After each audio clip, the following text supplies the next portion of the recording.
Bapak, Ibu, saudara-saudara yang sangat dikasihi Tuhan Yesus. Apa kabarnya di pertengahan bulan November 2021 ini? Saya berdoa, berharap agar kita semua dalam situasi yang baik-baik saja. Mari kita berdoa.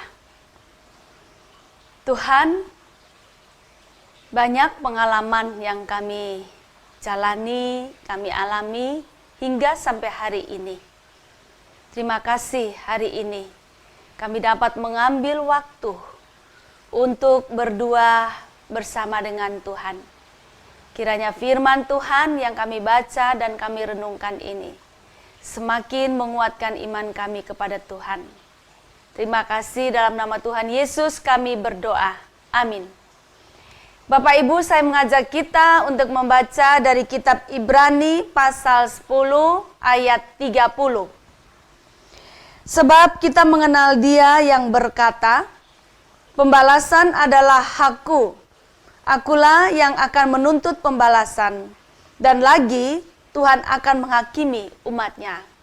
Demikian jauh pembacaan firman Tuhan, dan tentu saja setiap kita yang membaca dan merenungkan firman Tuhan adalah kita orang yang berbahagia. Kiranya firman Tuhan yang kita baca dan kita renungkan itu kita lakukan juga dalam kehidupan kita setiap hari. Bapak Ibu, ayat ini sudah sangat sering kita baca, sangat sering juga kita dengarkan. Kenapa saya ingin mengangkat lagi? Kiranya semakin sering kita mendengarkan, firman ini terus-menerus terngiang-ngiang di dalam telinga, hati, pikiran, dan kemudian perilaku kita. Bapak Ibu, bagaimana rasanya jika kita mendapat perlakuan buruk, entah itu perlakuan, entah itu perkataan. Rasa-rasanya kita gemes banget ya Bapak Ibu ya, pingin langsung balas gitu.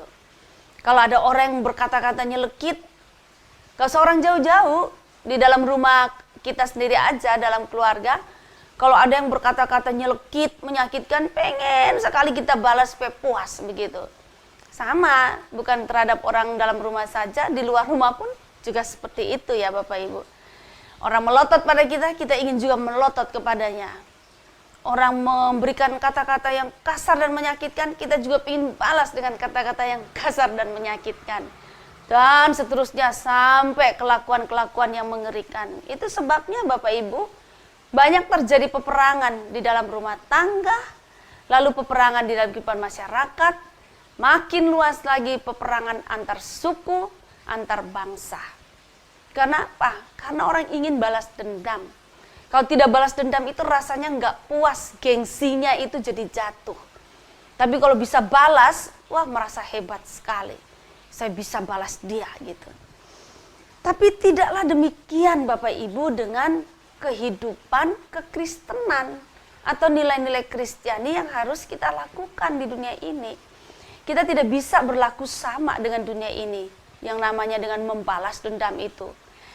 Tapi sebaliknya, kita tidak boleh membalas kejahatan dengan kejahatan.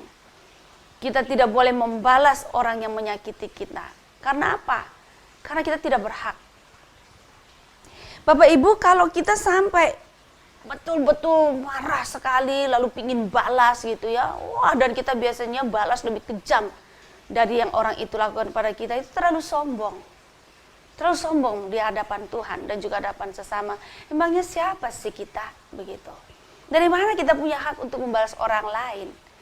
Apakah kita yakin ketika kita balas dia itu dia pantas kita balas dan kita benar melakukannya? Terlalu sombong Bapak Ibu.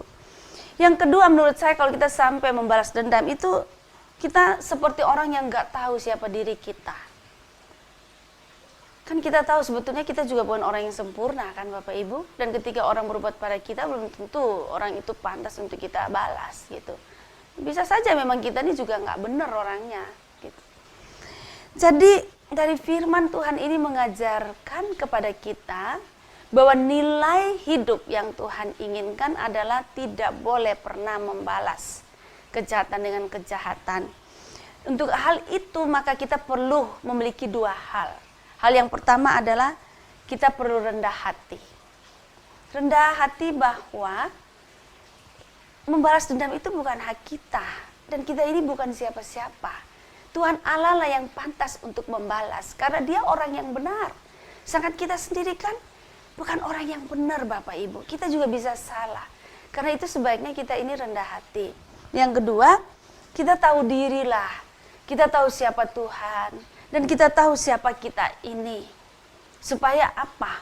Supaya kita tidak berlaku atau bertindak salah. Nah, menurut saya dua hal ini bisa menjadi kunci bagi kita itu rendah hati, lalu kita tahu siapa Tuhan, menempatkan Tuhan pada posisinya, kita tahu siapa diri kita, tempatkan pada posisi kita, dan sekali-sekali kita menyamakan diri dengan Tuhan, mengambil hak Tuhan. Nah, gitu ya Bapak Ibu, jadi kita bukan orang yang membalas dendam. Gitu. Marilah kita mempraktekkan ini Bapak Ibu.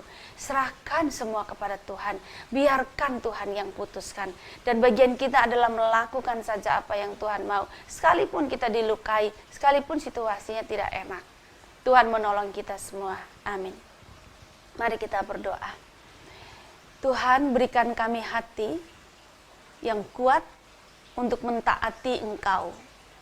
Berikan kami hati yang penuh dengan kerendahan hati. Berikanlah kami kesadaran tentang siapa Tuhan dan siapa diri kami. Supaya Tuhan, kami tidak tumbuh menjadi orang yang gampang marah, yang tumbuh menjadi orang yang dengki, benci, apalagi membalas dendam.